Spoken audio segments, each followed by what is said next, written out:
আজকের এই মঞ্চে উপস্থিত ভারত সরকারের স্বরাষ্ট্রমন্ত্রী, যার নেতৃত্বে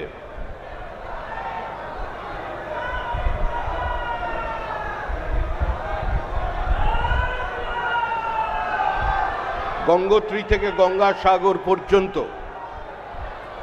বিজেপির সরকার প্রতিষ্ঠা হতে চলেছে, সেই শ্রদ্ধেয় অমিত শাহ, বিরোধী দলনেতা শ্রী শুভেন্দু অধিকারী, আমাদের কেন্দ্রীয় সরকারের প্রতিমন্ত্রী শ্রী শান্তনু ঠাকুর, মঞ্চে উপস্থিত বিজেপির নেতৃবৃন্দ, সমস্ত বিধায়ক এবং আমাদের এই বিভাগের 4টি সাংগঠনিক জেলা থেকে আগত সমস্ত কর্মী বন্ধুরা, আমরা একটা নির্দিষ্ট বার্তা দিতে আপনাদের কাছে এসেছি।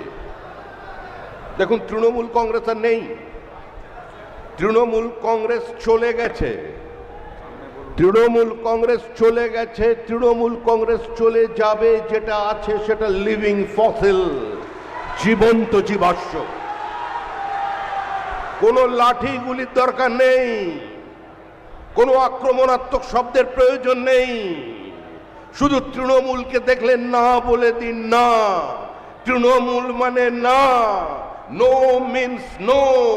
তৃণমূলের এই অত্যাচার, তৃণমূলের এই একদলীয় একচোটে একাধিপত্য প্রতিষ্ঠার চেষ্টা পশ্চিমবঙ্গের রাজনীতি সচেতন মানুষ উৎপাটিত করে দেবে। যতই করো হামলা, বিজেপি নেবে বাংলা। এর অন্যথা কোনো কিছু হবে না। কালের দেওয়াল লিখন সবাই পড়ে নিয়েছেন। ভারী শিল্প ছাড়া পশ্চিমবঙ্গের কোনো ভবিষ্যৎ নেই। এই শিল্পাঞ্চলে নতুন করে শিল্প সম্ভাবনার পুনরুজ্জীবন চাই। এখানের জুট মিলের হাল ফেরানো চাই। তাদের কর্মীদের চোখের জলের হিসাব নেওয়া চাই। এটাই আজকে আমাদের একমাত্র বার্তা। আর একই সঙ্গে বাংলাদেশের সঙ্গে আমাদের 2200 কিলোমিটারের বেশি একটা বর্ডার আছে। এই উত্তর 24 পরগনার পাশ দিয়ে যে বাংলাদেশের বর্ডার চলে যাচ্ছে, শুধু একমাত্র বিএসএফ কে দিয়ে হিউম্যান ট্রাফিকিং বন্ধ করা সম্ভব নয়। কেন্দ্র রাজ্যের যৌথ প্রচেষ্টা ছাড়া, রাজনৈতিক সহমত ছাড়া, জনসচেতনতা ছাড়া এই অনুপ্রবেশকে বন্ধ করা যাবে না।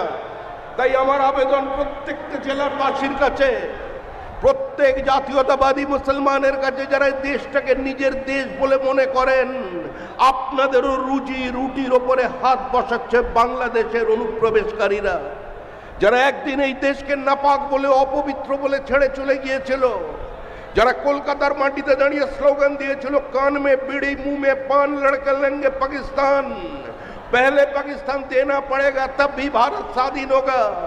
যারা আপনাদের সামনে দাঁড়িয়ে বলেছিল, হজ কে লিয়ে পাকিস্তান, লড়কে লেঙ্গে হিন্দুস্তান, আজকে তাদের জায়গা পশ্চিমবঙ্গ নয়, তাদের জায়গা ভারতবর্ষ নয়, এটা ধর্মশালা নয়।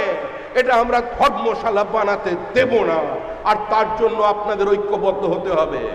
মনে রাখবেন, পশ্চিমবঙ্গের ডেমোগ্রাফি যেভাবে মমতা বন্দ্যোপাধ্যায়ের নেতৃত্বে বদলে গেছে, শুধুমাত্র বিজেপি নয়, তৃণমূল কংগ্রেসের তৃণমূল স্তরের যারা কর্মী আছে তাদের আহ্বান জানাচ্ছি।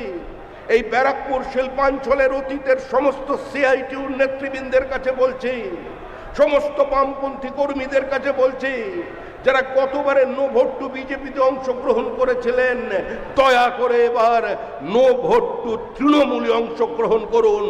তৃণমূলের বিসর্জন দিন, না হলে বাংলা বাঁচবে না। তাই 2026-এর নির্বাচন তৃণমূলের বিসর্জন। ধন্যবাদ।